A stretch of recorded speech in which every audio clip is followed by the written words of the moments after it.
প্রিয় শিক্ষার্থী বন্ধুরা, আসসালামু আলাইকুম। আজকে আমাদের ভোকাবুলারি শেখার 11তম ক্লাসে, একাদশ ক্লাসে সবাইকে স্বাগতম।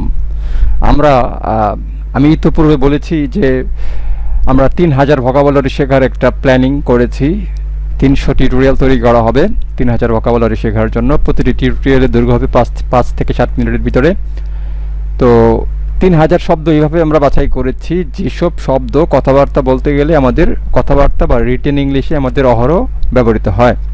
সুতরাং আমাদের আজকের শব্দগুলো আমরা একটু এক নজর দেখে নেই। শব্দগুলো হচ্ছে apparent, apparently, appeal, appear, arrange, arrangement, arrest, arrival. আরও দুটো আছে, এখানে 8টা, আরও দুটো আমি লিখব একটু পরে। তো অ্যাপারেন্ট অর্থ APPARENT, অ্যাপারেন্ট। অ্যাপারেন্ট অর্থ হচ্ছে স্পষ্ট। অ্যাপারেন্ট শব্দের অর্থ হচ্ছে স্পষ্ট। এরকম বাক্য রচনা কি করেছি? হিজ গিল্ট, তার দোষ, ইজ হয় অ্যাপারেন্ট, তার দোষ, হিজ গিল্ট, হিজ গিল্ট তার দোষ, ইজ হয় অ্যাপারেন্ট স্পষ্ট, টু মানে প্রতি, সবার, তার দোষ সবার কাছে স্পষ্ট হয়ে গেছে।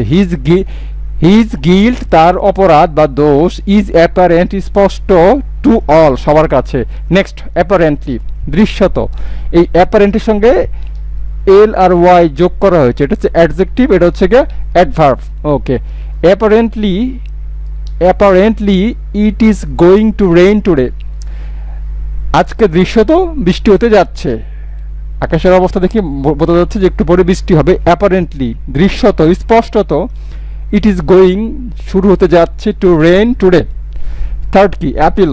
অ্যাপিল শব্দের অর্থ আমরা জানি আবেদন বা আবেদন করা। আমরা এখানে নাউন হিসেবে বাক্য রচনা করেছি। আবেদন বা আবেদন করা দুটো অর্থই আছে, আরও কিছু অর্থ থাকতে পারে। She গেজড at him. গেজড মানে কি? তাকিয়ে থাকা, এক দৃষ্টিতে তাকিয়ে থাকা। শি গেজড অ্যাট হিম, সে তাকিয়েছিল তার দিকে। ইন এ মিউট, মিউট মানে নীরব, ইন এ মিউট অ্যাপিল, সে নীরব চাহনিতে তার দিকে তাকিয়েছিল। ওকে, অ্যাপিয়ার। অ্যাপিয়ার শব্দের অর্থ হচ্ছে প্রতীয়মান হওয়া।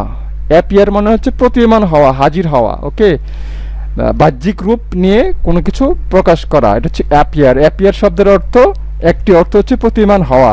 শি রিফিউজড, সে অস্বীকার করলো, to appear nude in the film, ছবিতে সে উল্লঙ্গ হতে অস্বীকার করলো। শি রিফিউজড টু অ্যাপিয়ার, প্রতীয়মান হতে, হাজির হতে। শি রিফিউজড, সে অস্বীকার করলো, টু অ্যাপিয়ার, হাজির হতে, নিউড নগ্ন, ইন দ্য ফিল্ম, ছবিতে সে নগ্ন হতে অস্বীকার করলো। অ্যারেঞ্জ। অ্যারেঞ্জ অর্থ কি? ব্যবস্থা করা। অ্যারেঞ্জ শব্দের অর্থ হচ্ছে ব্যবস্থা করা। ARRANGE, অ্যারেঞ্জ অর্থ ব্যবস্থা করা। এখানে আমরা কি বাক্য রচনা করেছি একটু খেয়াল করি।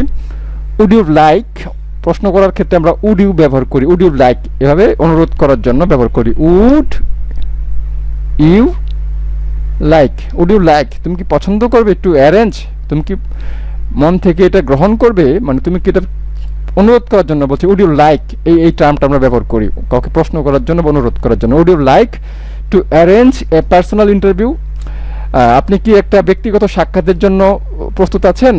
ওকে, তারপর কি? অ্যারেঞ্জমেন্ট। এই অ্যারেঞ্জের সঙ্গে MENT, এই অ্যারেঞ্জের সঙ্গে MENT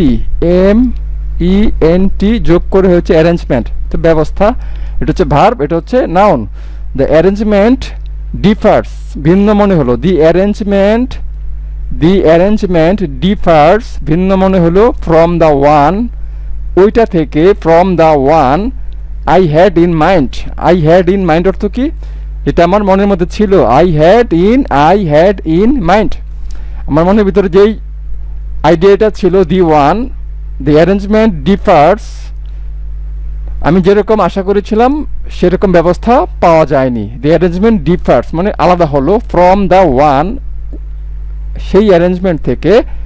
I had in mind, এখানে দি ওয়ান মানে এটা অ্যারেঞ্জমেন্টের পরিবর্তে ওয়ান ব্যবহৃত হয়েছে। এই অ্যারেঞ্জমেন্টের পরিবর্তে এই শব্দটা ব্যবহার হয়েছে। ওকে, অ্যারেস্ট। অ্যারেস্ট অর্থ গ্রেপ্তার করা। দে ইস্যুড এ ওয়ারেন্ট, তারা একটা ওয়ারেন্ট ইস্যু করলো, একটা ওয়ারেন্ট তালিকাভুক্ত করলো। ফর হার অ্যারেস্ট, তার গ্রেপ্তারের জন্য। ওকে, তারপর হচ্ছে অ্যারাইভাল। অ্যারাইভাল শব্দের অর্থ কি? আগমন। অ্যারাইভাল শব্দের অর্থ কি? আগমন, what is the specific time of his arrival, what is the specific time, what is the specific time, তার স্পেসিফিক টাইম নির্দিষ্ট সময়, অফ হিজ অ্যারাইভাল, তার আগমনের নির্দিষ্ট সময়, তার আগমনের নির্দিষ্ট সময় কখন, হোয়াট ইজ দ্য অ্যারাইভাল। ওকে, আমরা আরও দুটি শব্দ আছে, 8টা লিখেছি আর দুটো লিখব।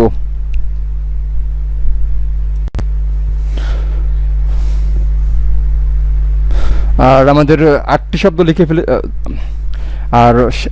আর দুটো শব্দ হচ্ছে অ্যারাইভ, ARRIVE, অ্যারাইভ অর্থ পৌঁছানো, আর হচ্ছে আস্ক। ওকে, পৌঁছানো, she doesn't arrive, say doesn't arrive, পৌঁছায় না, ডাজন্ট অ্যারাইভ অর্থ পৌঁছায় না, সে পৌঁছায় না আনটিল 10, 10টার আগে সে পৌঁছায় না। ওকে, আর আস্ক অর্থ কি, জিজ্ঞাসা করা, আস্ক অর্থ জিজ্ঞাসা করা। এখানে আমরা কি লিখেছি, টু আস্ক, টু আস্ক অর্থ কি, জিজ্ঞাসা করা, ওয়েল মানে ভালোভাবে, ভালোভাবে জিজ্ঞাসা করা, ইজ হয়, নো মাচ অর্থাৎ ভালোভাবে জিজ্ঞাসা করা মানে হচ্ছে বেশি জানা। এই হলো গিয়ে আমাদের 10টি শব্দ। তো আমাদের পরবর্তী ক্লাস দেখার আমন্ত্রণ থাকলো, এবং আমার চ্যানেলটা সাবস্ক্রাইব করার জন্য আমি বিনীতভাবে সবাইকে অনুরোধ করছি। আমার চ্যানেলটা নতুন, হয়তো বিভিন্ন ভুলভ্রান্তি থাকতে পারে, তো ইউটিউব নিয়ে কাজ করতে গেলে অনেক ধরনের প্রতিবন্ধকতা থাকে, অনেক ধরনের বাধা বিপত্তি থাকে, সেগুলো অতিক্রম করেই তারপরে একটা চ্যানেল দাঁড় করাতে হয়। তো ঘরে বসে যারা স্পোকেন ইংলিশ শিখতে চায় তাদের জন্য সামনে অনেক সারপ্রাইজ আছে। 3000 শব্দ যখন শেখা হয়ে যাবে, এবং আমি স্পোকেনের জন্য আলাদা সিরিজ ভিডিও ছাড়বো, মেডিকেল বা ভার্সিটি পরীক্ষার জন্য সিরিজ ভিডিও ছাড়বো। সুতরাং এই ভিডিওগুলো আমি চেষ্টা করবো, আপ্রাণ চেষ্টা করবো যাতে কোয়ালিটি ঠিক থাকে। সো আমার চ্যানেলটা সবাই সাবস্ক্রাইব করবেন। পরবর্তী ক্লাস দেখার আমন্ত্রণ থাকলো, সবাইকে ধন্যবাদ।